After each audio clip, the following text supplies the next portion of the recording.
Welcome to Burlap Teachers. Enjoy the video.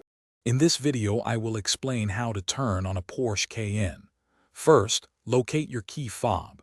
Press the unlock button on the key fob to open the car doors. You should hear a click or see the lights flash, confirming the vehicle is unlocked.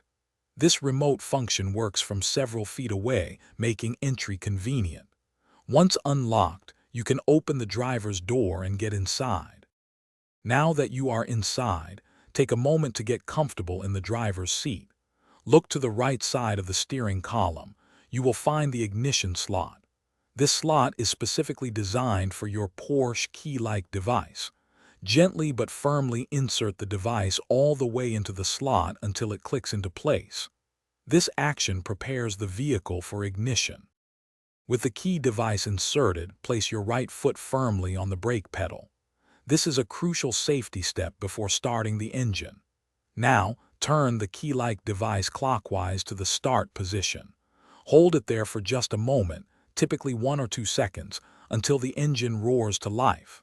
Once the engine is running smoothly, release the key, and it will spring back to the on position. After the engine starts, observe your dashboard. All warning lights should extinguish within a few seconds, indicating the vehicle is ready. Now, select your desired gear. For forward movement, shift into drive. Release the electronic parking brake, usually by pressing a button or pulling a lever. You are now ready to gently press the accelerator and begin your journey in your Porsche Cayenne. Thanks for watching. Consider subscribing if this video helped you.